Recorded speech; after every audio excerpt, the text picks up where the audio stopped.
সুপ্রিয় শিক্ষার্থীবৃন্দ, CTV digital ক্লাসে তোমাদের সবাইকে স্বাগত জানাচ্ছি। আমি বুলবুল আহমেদ, সহযোগী অধ্যাপক, বাংলা বিভাগ, ক্যামব্রিয়ান কলেজ, ঢাকা। আমরা আজকে তোমাদের সামনে দ্বাদশ শ্রেণীর বাংলা দ্বিতীয় পত্রের ব্যাকরণ অংশ নিয়ে আলোচনা করব। আলোচনার শুরুতেই আমরা একটি শব্দ দেখতে পাচ্ছি। প্রথমেই ইংরেজি শব্দ অর্থাৎ ওয়ার্ড এবং তারপর বাংলা শব্দ। ইংরেজি শব্দ বা ওয়ার্ডটি হচ্ছে সোলজার এবং তার বাংলা রূপ হচ্ছে সৈনিক। যারা ইংরেজ তারা যাদের সোলজার বলেন আমরা তাদের বলি সৈনিক। একইভাবে তারা যাদের ডিটেকটিভ বলেন আমরা তাদের বলি গোয়েন্দা। অর্থাৎ এই যে সোলজার বা ডিটেকটিভ যে ওয়ার্ডগুলো রয়েছে ইংরেজি ভাষায়, আমরা কিন্তু তার যথাযথ প্রতিশব্দ হিসেবে সৈনিক এবং গোয়েন্দা শব্দগুলো ব্যবহার করি। কিন্তু এই যে আরেকটি শব্দ আমরা দেখতে পাচ্ছি ওয়ার্ড পুলিশ, এটির কি যথাযথ কোনো বাংলা প্রতিশব্দ আমরা ব্যবহার করি নাকি? দেখি আমরা বাংলায় কি করি। আমরা বাংলায় কিন্তু এই পুলিশ শব্দটি ব্যবহার করি।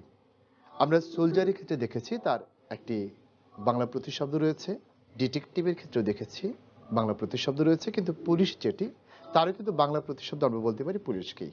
এই যে বিদেশি কিছু কিছু শব্দ যার যথাযথ কোনো বাংলা শব্দ এখনো তৈরি হয়নি, বা যদি হয়েও থাকে সেটি আমাদের কাছে বেশি শ্রুতি মধুর বা সহজ উচ্চারণ সাধ্য নয় কিংবা ব্যবহার উপযোগী নয়।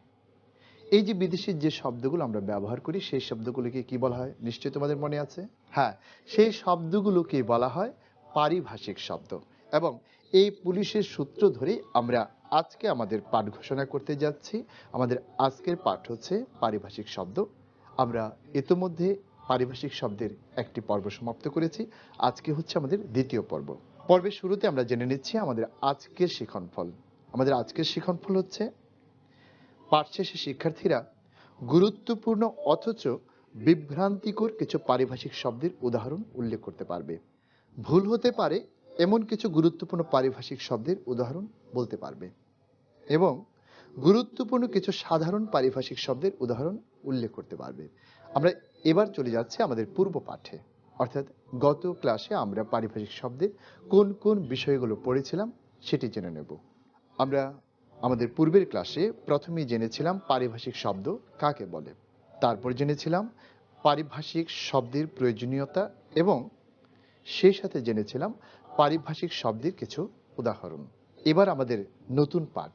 আমাদের আজকের নতুন পাঠের শুরুতেই রয়েছে গুরুত্বপূর্ণ কিছু পারিভাষিক শব্দ, যে পারিভাষিক শব্দগুলো আমাদের বিভিন্ন পরীক্ষায় কাজে লাগবে। আমরা পরীক্ষার যে পারিভাষিক শব্দের প্রশ্নগুলো হয় তার যথাযথ উত্তর দেওয়ার জন্য এই গুরুত্বপূর্ণ পারিভাষিক শব্দগুলোর সহায়তা নিতে পারবো। শুরুতেই বিভ্রান্তিকর কিছু পারিভাষিক শব্দ, যে পারিভাষিক শব্দগুলো আমাদের জানা সত্ত্বেও একজন বিভ্রান্তির কারণে আমরা সঠিক উত্তরটি লিখতে পারি না। আমরা এ পর্বে একটি মাত্র বিভ্রান্তিকর পারিভাষিক শব্দের সাথে পরিচিত হব। শব্দটি হচ্ছে অ্যাক্টিং। এই যে অ্যাক্টিং যে শব্দটি, আমাদের মনস্তাত্ত্বিকভাবে একটি ধারণা অ্যাক্টিং হচ্ছে অভিনয়, এবং এই কারণে আমরা হয়তো অ্যাক্টিংয়ের পারিভাষিক শব্দ হিসেবে বাংলা রূপ অভিনয় লিখে দিয়ে আসতে পারি, কিন্তু আমাদের এটার যে পারিভাষিক রূপ সেটি হচ্ছে ভারপ্রাপ্ত। আমরা বলি অ্যাক্টিং প্রেসিডেন্ট, অ্যাক্টিং এডিটর। যখন ভারপ্রাপ্ত কোনো সম্পাদক বা রাষ্ট্রপতি থাকেন বা কোনো দায়িত্ব থাকেন, আমরা সেক্ষেত্রে এই শব্দটি ব্যবহার করি পারিভাষিক শব্দ হিসেবে। আর অ্যাক্টিং যেটা আমরা ইংরেজির বাংলাকরণ করি সেটি ভিন্ন কথা। বাট ওই যে আমরা বলেছিলাম বিশেষ বিশেষ বিষয়ে আমরা বিশেষ অর্থ প্রকাশ করার জন্য যে শব্দগুলো ব্যবহার করি সেগুলো হচ্ছে পারিভাষিক শব্দ। এক্ষেত্রে অ্যাক্টিং হচ্ছে ভারপ্রাপ্ত। আমরা যাতে কখনো ভুল করে এটি অভিনয় করা না লিখি। আমরা এবার চলে যাচ্ছি আমাদের পরবর্তী পর্বে, সেটি হচ্ছে হতেও পারে ভুল। কেন ভুল হতে পারে? কারণ ওই যে মনস্তাত্ত্বিক একটি বিষয়, আমার ধারণা যে খুব কাছাকাছি অর্থের একটি ব্যাপার থাকে, দেখা যাচ্ছে যে একটি না লিখে আমি হয়তো অপরটি লিখে ফেলি, অথচ দুটোই আমার জানা। এই ভুলগুলো যাতে না হয় সেই সতর্কতার জন্য কিন্তু আমাদের এই পর্বটি। আমরা প্রথমেই যে শব্দটি পাচ্ছি সেটি হচ্ছে ক্যালেন্ডার। এখানে লক্ষ্য করো, ক্যালেন্ডারের বানানটি হচ্ছে CALENDAR। এই যে AR, এটি যদি ER দেয়া থাকে তাহলে কি হতে পারে? একটা বিপত্তি ঘটে যেতে পারে। এরকম ঘটনা কিন্তু অনেক গুরুত্বপূর্ণ ক্ষেত্রেই ঘটেছে। আমরা দেখছি যে এই যে ক্যালেন্ডার শব্দটি, এর বাংলা রূপ হচ্ছে বর্ষপঞ্জি, অর্থাৎ বছরের যে পঞ্জিকা সেটিকে বলা হয় ক্যালেন্ডার। আবার এই একই উচ্চারণ ক্যালেন্ডার, এই শব্দটি যখন বানান হয় এভাবে CALENDER, সেই ক্যালেন্ডার, তার অর্থ হচ্ছে স্ত্রী। তাই এক্ষেত্রে আমাদের অবশ্যই সতর্ক থাকতে হবে, শেষের ডি এর পর ই না এ রয়েছে, যদি এ থাকে তাহলে সেটি হবে কি? হ্যাঁ, সেটি হবে বর্ষপঞ্জি। আর যদি ই থাকে তাহলে সেটি হবে স্ত্রী। আমরা যাতে এই ভুলটি না করি সে ব্যাপারে আমাদের সতর্ক থাকতে হবে। এ পর্বে আমাদের পরবর্তী শব্দ হচ্ছে অ্যাপেন্ডিক্স। আমরা অনেক সময় অ্যাপেন্ডিক্সকে লিখে দিই সূচিপত্র। আসলে অ্যাপেন্ডিক্স কিন্তু সূচিপত্র নয়, বাট সূচিপত্রের মতোই একটি কিছু, যেটি বইয়ের শেষ অংশে থাকে। সেটি হচ্ছে পরিশিষ্ট। আমাদের বইয়ের মাঝখানে যদি কোনো ভুলভ্রান্তি থাকে বা এখানকার কোনো তথ্য যদি শেষে আমাদের বলার প্রয়োজন থাকে, সেই কথাগুলো আমরা পরিশিষ্ট অংশে লিখি। ঠিক তার বিপরীত যে বিষয় সেটি হচ্ছে ইন্ডেক্স, এবং ইন্ডেক্স হচ্ছে সূচিপত্র, কখনো কখনো সূচক। আমাদের পরবর্তী শব্দ হোস্টেজ। এই যে হোস্টেজ যে শব্দটি বা হোস্টেজ যে শব্দটি, এটির খুব কাছাকাছি একটি শব্দ রয়েছে হোস্টাইল। এই দুটো শব্দের অর্থের পার্থক্য আমরা অনেক ক্ষেত্রে ভুলে গিয়ে ভুল উত্তর লিখে দিয়ে আসি। এই জন্য আমাদের জানতে হবে হোস্টেজ শব্দটির বাংলা প্রতিশব্দ হচ্ছে জিম্মি, এবং যে শব্দটির কথা একটু আগে বলেছি হোস্টেল, সেই শব্দটির অর্থ হচ্ছে শত্রু ভাবাপন্ন বৈরী। আমরা অনেক ক্ষেত্রেই লক্ষ্য করেছি যখন এই হোস্টেল শব্দটি দেওয়া থাকে তোমরা তার অর্থ লিখে দিয়ে আসো জিম্মি। এই ভুলটি যাতে না হয়, এই যে ধ্বনিগত যে একটি সাজুজ্য বা কাছাকাছি অবস্থান, এই জন্য এ ধরনের বিভ্রান্তি হয়ে থাকে। তাই এক্ষেত্রে তোমাদের খুব সতর্ক থাকতে হবে। এ পূর্বে আমাদের পরবর্তী শব্দ হচ্ছে ইমিগ্রান্ট। এই যে ইমিগ্রান্ট, ইমিগ্রেশন, এর যে সূক্ষ্ম একটু পার্থক্য রয়েছে, এটি নিয়ে আমাদের বিভ্রান্তি তৈরি হয়। এই জন্য আমরা স্পষ্ট করে বলতে চাচ্ছি যে আমাদের ইমিগ্রান্ট শব্দটির অর্থ হচ্ছে অভিবাসী, এবং এর ঠিক কাছাকাছি যে শব্দটি রয়েছে ইমিগ্রেশন, ইমিগ্রেশন শব্দটির অর্থ হচ্ছে অভিবাসন, অর্থাৎ ব্যক্তি হচ্ছে অভিবাসী আর তার যে কর্মটি সেটা হচ্ছে অভিবাসন। আমরা যদি কেউ কোনো দেশের অভিবাসী হই, সেখানে অবস্থান করি, বসবাস করি, সেই যে কার্যক্রমটি সেটা হচ্ছে অভিবাসন, এবং যিনি সে অভিবাসন কাজটি করে থাকেন সেটি হচ্ছে অভিবাসী। আমাদের পরবর্তী শব্দ হচ্ছে এমিগ্রেশন। আমরা দেখেছি আগের শব্দটিতে যেখানে প্রথম বর্ণ ছিল বা লেটার ছিল আই, এখানে হচ্ছে ই। এই শব্দটির অর্থ হচ্ছে প্রবাসন, অর্থাৎ এক দেশ থেকে আরেক দেশে চলে যাওয়া, এই বিষয়টি হচ্ছে প্রবাসন। আবার অন্য দেশ থেকে এদেশে এসে বসবাস করে সেটা হচ্ছে অভিবাসন, এবং যিনি এখানে বাস করেন তিনি অভিবাসী, এবং যিনি অন্যত্র গিয়ে বাস করেন এক দেশ ছেড়ে তিনি হচ্ছেন প্রবাসী। আমাদের পরবর্তী শব্দ হচ্ছে ডোনেট। এই ডোনেট শব্দটির অর্থ হচ্ছে দান। এই ধরনের আরও একটি শব্দ রয়েছে, সেটি হচ্ছে ডোনেশন। ডোনেশন হচ্ছে অনুদান, খুব কাছাকাছি অর্থের বিষয়। এই ডোনেশন থেকে আরও কিছু শব্দ হচ্ছে, একটি হচ্ছে ডোনার। ডোনার হচ্ছে যিনি ডোনেশন করেছেন, তার মানে ব্যক্তি, ব্যক্তি হচ্ছে ডোনার, অর্থাৎ দাতা। আমাদের পরবর্তী শব্দ বা ওয়ার্ড হচ্ছে ভ্যাকেশন। এই ভ্যাকেশনের মধ্যে আরেকটি শব্দ রয়েছে ভোকেশন। এই দুটো শব্দের অর্থ নিয়ে আমাদের মধ্যে অনেক সময় সমস্যা তৈরি হয়। এই যে ভ্যাকেশন, এটি হচ্ছে ছুটি বা অবসর। আমরা দেখতে পাচ্ছি অবকাশ অথবা ছুটি। ঠিক কাছাকাছি উচ্চারণের যে ওয়ার্ডটি রয়েছে ভোকেশন, সেটির বাংলা প্রতিরূপ হচ্ছে বৃত্তি। আবার এই বৃত্তির আরেকটি ইংরেজি ওয়ার্ড হচ্ছে স্কলারশিপ। তাই এক্ষেত্রেও আমাদের সতর্ক থাকতে হবে। আমাদের পরবর্তী ওয়ার্ড হচ্ছে অ্যাপ্রুভ। এই যে অ্যাপ্রুভ আর অ্যাপ্রুভাল, এই দুটোর মধ্যে পার্থক্যটা কি? অ্যাপ্রুভ হচ্ছে অনুমোদন, আর অ্যাপ্রুভাল হচ্ছে অনুমোদিত। কেউ যদি একটি বিষয় অনুমোদন করে দিয়ে থাকে তাহলে সেটা হচ্ছে অ্যাপ্রুভাল, অনুমোদিত। আর এই যে কাজটা করা হয়েছে, অনুমোদন দেওয়া হয়েছে, সেটা হচ্ছে অ্যাপ্রুভ। আমরা দেখতে পাচ্ছি যে অ্যাপ্রুভ হচ্ছে অনুমোদন, এবং আমাদের পরবর্তী ওয়ার্ড অ্যাপ্রুভাল হচ্ছে অনুমোদিত, অর্থাৎ ছোট যেটা সেটা বাংলা রূপটা ছোট, অ্যাপ্রুভ অনুমোদন, আর একটু বড় যেটা সেটা হচ্ছে অ্যাপ্রুভাল, এবং সেটি বাংলার ক্ষেত্রে একটু বড় অনুমোদিত। আমাদের পরবর্তী ওয়ার্ড আর্কিটেক্ট। আর্কিটেক্ট এবং আর্কিটেকচার এই দুটো নিয়ে আমাদের সমস্যা হয়। আর্কিটেক্ট হচ্ছেন একজন ব্যক্তি, তাকে আমরা বলি স্থপতি। এই যে স্থাপত্যকর্ম, অর্থাৎ এই স্থপতি যে কাজটি করে স্থপতি হন সেটি হচ্ছে আর্কিটেকচার বা স্থাপত্য। অর্থাৎ যদি একটি অট্টালিকা নির্মিত হয় সেটি হচ্ছে স্থাপত্য, আর অট্টালিকা যিনি নির্মাণ করেন তিনি হচ্ছেন স্থপতি। আমাদের পরবর্তী ওয়ার্ড হচ্ছে অথার। অথার এবং অথরিটি, এই দুটোর মধ্যে কখনো কখনো আমাদের একটু বিভ্রান্তি তৈরি হয়ে যায়, এই কারণে ভুল হতে পারে। আমরা জেনে নিচ্ছি অথার শব্দের অর্থ হচ্ছে বা ওয়ার্ডটির অর্থ হচ্ছে লেখক, অর্থাৎ অথারের পারিভাষিক রূপ হচ্ছে বাংলায় লেখক, এবং যে অথরিটি আমরা যেটা বলি এটি হচ্ছে একেবারে ভিন্ন একটি বিষয়, সেটি হচ্ছে কর্তৃপক্ষ। লেখক আর কর্তৃপক্ষ তাদের মধ্যে কিন্তু অনেক ব্যবধান। অনেক ক্ষেত্রে একজন লেখক একজন কর্তৃপক্ষের অধীনে থাকেন, একজন হচ্ছে অথার এবং আরেকটি পক্ষ হচ্ছে অথরিটি। এবার আমাদের পরবর্তী পর্ব সাধারণ পর্ব। সাধারণভাবে যে শব্দ বা যে ওয়ার্ডগুলো আমাদের পারিভাষিক শব্দ হিসেবে পরীক্ষা আসে, আমরা এবার সেগুলোর সাথে পরিচিত হব। আমরা এবার দেখে নিচ্ছি এ ধরনের সাধারণ ওয়ার্ডগুলো। প্রথমেই বয় স্কাউট। বয় স্কাউট হচ্ছে ব্রতী বালক। আমাদের পরবর্তী ওয়ার্ড হচ্ছে অ্যাডহক। অ্যাডহক হচ্ছে বিশেষ উদ্দেশ্যে গঠিত বা সাময়িক কোনো কমিটি বা অস্থায়ী কমিটি, এটি হচ্ছে অ্যাডহক। আমরা অ্যাডহক ভিত্তিতে অনেককে নিয়োগ দেওয়ার কথা বলি বা অ্যাডহক কমিটির কথা জানি, যখন মূল কমিটি গঠন করার পূর্বে একটি সাময়িক কমিটি গঠন করা হয় বা বিশেষ উদ্দেশ্যে কমিটি গঠন করা হয়। আমাদের পরবর্তী ওয়ার্ড হচ্ছে এফিডেভিট। এফিডেভিট এর বাংলা প্রতিশব্দ হচ্ছে হলফনামা। আমরা যখন কারো বয়স বাড়াই অথবা কমাই, অথবা অনেক ক্ষেত্রে কোর্টে, বিয়ের ক্ষেত্রে, বিভিন্ন ক্ষেত্রে এই এফিডেভিট বা হলফনামা লেখা হয়। আমরা এবার চলে যাচ্ছি আমাদের পরবর্তী ওয়ার্ডে। আমাদের পরবর্তী ওয়ার্ড হচ্ছে এগ্রিমেন্ট, বা যেটাকে আমরা বলতে পারি বাংলায় চুক্তিপত্র। আমাদের পরবর্তী ওয়ার্ড এইড। এইড হচ্ছে সাহায্য। এই শব্দটি অনেক ক্ষেত্রে আমরা পরীক্ষায় আসতে দেখি। আমাদের পরবর্তী ওয়ার্ড হচ্ছে অ্যালায়েন্স। অ্যালায়েন্স হচ্ছে মৈত্রী জোট, অর্থাৎ কয়েকটি গ্রুপ মিলে যখন একটি জোট গড়ে তোলে সেটি হচ্ছে মৈত্রী গ্রুপ। আমরা 7 জাতি মৈত্রী গ্রুপের কথা জানি, 6 জাতি মৈত্রী গ্রুপের কথা জানি, কিংবা 3 জাতি মৈত্রী গ্রুপের কথা জানি, অথবা 3 দলের অ্যালায়েন্সের কথা জানি। এগুলো হচ্ছে মৈত্রী জোট। আমাদের পরবর্তী ওয়ার্ড হচ্ছে অ্যাম্বাসেডর।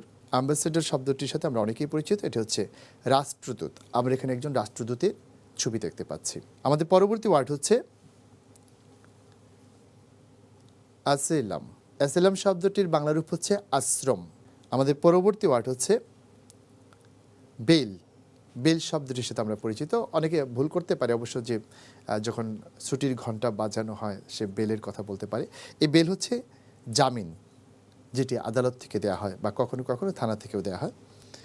আমাদের পরবর্তী ওয়ার্ড হচ্ছে বিবলিওগ্রাফি। এই শব্দটি বা এই ওয়ার্ডটি আমাদের কাছে কিছুটা জটিল মনে হয়, কিন্তু এর যে বাংলা প্রতিরূপ সেটি খুব সহজ, সেটি হচ্ছে গ্রন্থপঞ্জি। আমরা এখানে দেখতে পাচ্ছি। আমাদের এবারের ওয়ার্ড হচ্ছে বায়োডাটা, যেটিকে আমরা বলি জীবন বৃত্তান্ত। বিশেষ করে চাকুরির ক্ষেত্রে এই জীবন বৃত্তান্ত আমাদের অত্যন্ত গুরুত্বপূর্ণ একটি উপাদান। আমরা চলে যাচ্ছি আমাদের পরবর্তী ওয়ার্ডে। আমাদের পরবর্তী ওয়ার্ড হচ্ছে বন্ড। বন্ডের বাংলা রূপ হচ্ছে মুচলেকা। যখন কাউকে গ্রেপ্তার করা হয় বা কোথাও আটক করা হয়, আমরা অনেক ক্ষেত্রে শুনি তারা বন্ড দিয়ে ছাড়া পেয়েছে, অর্থাৎ মুচলেকা বা লিখিত দিয়ে ছাড়া পেয়েছে। অনেক ক্ষেত্রে আমাদের অনেক জায়গায় এরকম বন্ড সই বা বন্ড দিতে হয়। এই ধরনের আরেকটি বন্ড রয়েছে কিন্তু, যেটির অর্থ অন্যরকম, আমরা সে প্রসঙ্গে পরে কথা বলবো। আমাদের পরবর্তী ওয়ার্ড হচ্ছে বয়কট। বয়কটের বাংলা রূপ হচ্ছে বর্জন। অর্থাৎ আমরা অনেক সময় অনেক পণ্য বর্জন করি, আমরা অনেক দলকে বর্জন করি, অনেক খাবার বর্জন করি ইত্যাদি। আমরা চলে যাচ্ছি আমাদের পরবর্তী ওয়ার্ডে। আমাদের পরবর্তী ওয়ার্ড হচ্ছে ব্রোকার। ব্রোকার হচ্ছে দালাল। আমরা অনেক ক্ষেত্রেই এই দালালদের দৌরাত্ম্য লক্ষ্য করি, আবার অনেক ক্ষেত্রে দালালরা সহায়ক ভূমিকা পালন করে। আমাদের পরবর্তী ওয়ার্ড হচ্ছে ব্যুরোক্রেসি। ব্যুরোক্রেসি এর বাংলা প্রতিশব্দ হচ্ছে আমলাতন্ত্র। আমাদের পরবর্তী ওয়ার্ড ক্যাম্পাস, এবং ক্যাম্পাসের পারিভাষিক রূপ হচ্ছে অঙ্গন। আমরা এখানে ঢাকা বিশ্ববিদ্যালয়ের ক্যাম্পাস দেখতে পাচ্ছি। আমাদের পরবর্তী ওয়ার্ড হচ্ছে কার্গো। কার্গো প্রতিশব্দ হচ্ছে বাংলা জাহাজের বোঝাই মাল। আমরা এখানে জাহাজের বোঝাই মাল দেখতে পাচ্ছি। আমাদের পরবর্তী ওয়ার্ড সেল। সেল হচ্ছে কোষ। আমরা জানি আমাদের দেহ অনেক কোষের সমন্বয়ে বা অনেক সেলের সমন্বয়ে গঠিত। আমাদের পরবর্তী ওয়ার্ড হচ্ছে চেক। চেক এর বাংলা রূপ হচ্ছে হুন্ডি। আমরা এখানে একটি চেক দেখতে পাচ্ছি। আমাদের পরবর্তী ওয়ার্ড কলোনি। কলোনির বাংলা রূপ হচ্ছে উপনিবেশ। আমরা জানি আমাদের এই উপমহাদেশ একসময় ব্রিটিশদের উপনিবেশ ছিল। আমাদের পরবর্তী ওয়ার্ড হচ্ছে কনফিডেন্স। কনফিডেন্স এর বাংলা রূপ হচ্ছে আস্থা। আমরা পরবর্তী ওয়ার্ডে চলে যাচ্ছি। আমাদের পরবর্তী ওয়ার্ড হচ্ছে কনভেনর, অর্থাৎ যদি কোনো একটি কমিটি গঠন করে তার যে প্রধান থাকেন সাধারণত তিনি হচ্ছেন কনভেনর বা আহ্বায়ক। কনভেনর হচ্ছে আহ্বায়ক। আমাদের পরবর্তী ওয়ার্ড হচ্ছে কপিরাইট। এই কপিরাইট অনেক ক্ষেত্রে অনেকভাবে ব্যবহৃত হয়। আমরা এখানে দুটো রূপ দিচ্ছি, একটা হচ্ছে গ্রন্থ সত্ত্ব, একটা হচ্ছে লেখা সত্ত্ব। আমাদের পরবর্তী ওয়ার্ড হচ্ছে ডেটা। ডেটার বাংলা রূপ হচ্ছে উপাত্ত। আমাদের পরবর্তী ওয়ার্ড হচ্ছে ডিউ। আমরা ডিউ পার্টির কথা জানি, বকেয়া অংশ, বকেয়া অথবা বাকি। আমাদের পরবর্তী ওয়ার্ড ডেলিগেট। ডেলিগেট হচ্ছে প্রতিনিধি। আমরা ফরেন ডেলিগেটের কথা জানি, যে কোথাও যদি আমরা কোনো প্রতিনিধি পাঠাই সেটা ডেলিগেট পাঠানো হচ্ছে। এভাবে আমরা এটার ব্যবহার করে থাকি। আমাদের পরবর্তী ওয়ার্ড হচ্ছে ডেপুটেশন। ডেপুটেশন অর্থ হচ্ছে প্রেষণ। এখানে দুটো শব্দ আমাদের কাছে একটু দুর্বোধ্য মনে হচ্ছে। প্রেষণ হচ্ছে যখন একজন কর্মকর্তা বা কর্মচারীকে অন্য কোনো দায়িত্বে পাঠানো হয় সাময়িক সময়ের জন্য। যেমন একজন সেনাবাহিনীর সদস্যকে হয়তো বিজিবিতে পাঠানো হলো 2 বছরের জন্য, এটি প্রেষণে পাঠানো হয়। হয়তো একজন সরকারি কলেজের কর্মকর্তাকে 2 বছর বা 3 বছরের জন্য শিক্ষা অধিদপ্তরে একটি দায়িত্বে পাঠানো হলো। এই যে সাময়িকভাবে মূল কাজ থেকে আরেকটি কাজে প্রেরণ করে, এটি হচ্ছে প্রেষণ। আমাদের পরবর্তী ওয়ার্ড হচ্ছে ডিসকাউন্ট। ডিসকাউন্ট আমরা জানি মূল্য হ্রাস বা একটু মূল্য কম, যেটিকে বলা হয় বাট্টা। আমাদের পরবর্তী ওয়ার্ড হচ্ছে ডিভিডেন্ড। ডিভিডেন্ড বাংলা রূপ হচ্ছে লভ্যাংশ। পরবর্তী ওয়ার্ড হচ্ছে এডিটর। এডিটর বাংলা রূপ হচ্ছে সম্পাদক। সম্পাদকের পর আমরা চলে যাচ্ছি আমাদের পরবর্তী ওয়ার্ডে। আমাদের পরবর্তী ওয়ার্ড হচ্ছে এমপ্লয়ি, যার বাংলা রূপ হচ্ছে কর্মচারী। কর্মচারীর পর আমাদের পরবর্তী ওয়ার্ড এক্সকিউজ। এক্সকিউজের বাংলা রূপ হচ্ছে অজুহাত। আমরা অনেক সময় অনেক কাজে বিভিন্ন ধরনের অজুহাত দেখাই, তখন আমরা হয়তো বলি এসব এক্সকিউজ দেখে আমাকে লাভ নেই, তোমাকে কাজটি করতেই হবে। এই এক্সকিউজের পর আমাদের পরবর্তী ওয়ার্ড হচ্ছে ফোরকাস্ট।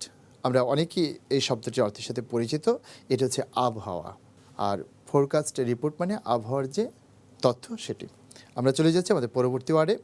আমাদের পরবর্তী ওয়ার্ড হচ্ছে ফিউনারাল। এই শব্দটি প্রায় সময় আমাদের পরীক্ষায় আসে। এর বাংলা রূপ হচ্ছে শেষকৃত্য, অর্থাৎ একজনের মৃত্যুর পর তার যে শেষ অনুষ্ঠানটি করা হয়, অনেকেই সমাধিস্থ করা হয়, অনেকেই লাশ পুড়িয়ে দেওয়া হয়, এই কাজগুলো হচ্ছে শেষকৃত্য। আমাদের পরবর্তী ওয়ার্ড হচ্ছে গুডউইল। গুডউইল হচ্ছে সুনাম। এই শব্দটির সাথে আমরা অনেকেই পরিচিত। আমাদের পরবর্তী ওয়ার্ড গ্র্যাটিউটি, আনুতোষিক। আমার চাকুরির পর আমার পারফরমেন্সের উপর ভিত্তি করে একটি অ্যামাউন্ট আমাকে দেওয়া হয় বা যে কাউকে দেওয়া হয়, এই যে বিশেষ যে বরাদ্দটি তিনি পান, এটি হচ্ছে আনুতোষিক। আমাদের পরবর্তী ওয়ার্ড হচ্ছে হিপোক্রেসি। হিপোক্রেসি খুব পরিচিত একটি শব্দ। এর বাংলা রূপ হচ্ছে ভণ্ডামি। ভণ্ডামির পর আমাদের পরবর্তী শব্দ ইন্টারনাল। এটিও খুব পরিচিত শব্দ এবং এটির বাংলা রূপ হচ্ছে অভ্যন্তরীণ। অভ্যন্তরীণের পর আমাদের পরবর্তী শব্দ হচ্ছে ইন্টারিম। এর বাংলা রূপ হচ্ছে দুভাষী। আমাদের পরবর্তী ওয়ার্ড হচ্ছে লিফলেট। এই শব্দের সাথে আমরা অনেকেই পরিচিত। এর বাংলা রূপ হচ্ছে প্রচারপত্র। আমাদের পরবর্তী ওয়ার্ড হচ্ছে লিজ। এই লিজের বাংলা রূপ হচ্ছে ইজারা। আমরা অনেক সময় মাঠ লিজ নিই, জমি লিজ নিই, পুকুর লিজ নিই, দোকান লিজ নিই, বাড়ি লিজ নিই ইত্যাদি। আমাদের পরবর্তী ওয়ার্ড হচ্ছে ম্যান্ডেট। ম্যান্ডেটের বাংলা রূপ হচ্ছে আজ্ঞা। আজ্ঞার পর আমাদের পরবর্তী ওয়ার্ড ম্যানুস্ক্রিপ্ট। এর বাংলা প্রতিরূপ হচ্ছে পাণ্ডুলিপি। আমাদের পরবর্তী গুরুত্বপূর্ণ যে ওয়ার্ডটি সেটি হচ্ছে মাস মিডিয়া। এর বাংলা রূপ হচ্ছে গণমাধ্যম। পরবর্তী ওয়ার্ড মেমোরেন্ডাম, এটি অত্যন্ত গুরুত্বপূর্ণ একটি ওয়ার্ড, বারবার আমাদের পরীক্ষা আসে। এর বাংলা রূপ হচ্ছে স্মারকলিপি। আমাদের পরবর্তী ওয়ার্ড হচ্ছে নোট, নোটের প্রতিরূপ হচ্ছে মন্তব্য বা টিকা। আমাদের এর পরের ওয়ার্ড হচ্ছে নিউট্রিশন, নিউট্রিশনের বাংলা রূপ হচ্ছে পুষ্টি, যেটি আমরা সবাই চাই আমাদের স্বাস্থ্যের জন্য, সুস্বাস্থ্যের জন্য। আমাদের পরবর্তী ওয়ার্ড হচ্ছে প্যাকেজ, প্যাকেজের বাংলা রূপ হচ্ছে মোড়ক। মোড়কের পর আমরা চলে যাচ্ছি আমাদের পরবর্তী ওয়ার্ডে, সেটি হচ্ছে প্রোটোকল। প্রোটোকলের বাংলা রূপ হচ্ছে সৌজন্যবিধি। আমরা প্রোটোকল অনুযায়ী কাকে কতটা গুরুত্ব দেব একটা অনুষ্ঠানে কিংবা তার যে নিরাপত্তা সেটি দেখব, সেটিকে বলা হয় সৌজন্যবিধি। আমাদের এর পরবর্তী ওয়ার্ড হচ্ছে র্যাঙ্ক, অত্যন্ত গুরুত্বপূর্ণ শব্দ তোমাদের পরীক্ষার জন্য। এর বাংলা রূপ হচ্ছে পদবি। পরবর্তী ওয়ার্ড স্যাংশন, এর বাংলা রূপ হচ্ছে বরাদ্দ অথবা অনুমোদন। আমাদের পরবর্তী ওয়ার্ড হচ্ছে স্লুইস গেট, এর বাংলা রূপ হচ্ছে নিয়ন্ত্রণ ফটক, যেটাতে পানি নিয়ন্ত্রণ করা হয়। আমাদের পরবর্তী ওয়ার্ড হচ্ছে সাবসিডি, সাবসিডির বাংলা রূপ হচ্ছে ভর্তুকি। আমরা অনেক ক্ষেত্রে সাবসিডি দেওয়ার কথা শুনি। আমাদের পরবর্তী ওয়ার্ড হচ্ছে up to date, up to date হচ্ছে হাল নাগাদ। আপ টু ডেটের পরবর্তী ওয়ার্ড হচ্ছে আমাদের ভ্যালিড, এবং ভ্যালিডের বাংলা রূপ হচ্ছে বৈধ। আমাদের পরবর্তী ওয়ার্ড ভেন্যু, এটি অত্যন্ত গুরুত্বপূর্ণ একটি ওয়ার্ড, বারবার এটি পরীক্ষা আসে। এর বাংলা রূপ হচ্ছে স্থান। আমাদের পরবর্তী ওয়ার্ড হচ্ছে ওয়াকআউট, এবং এর বাংলা রূপ হচ্ছে সভা বর্জন। এবার আমাদের ফিরে দেখার পালা।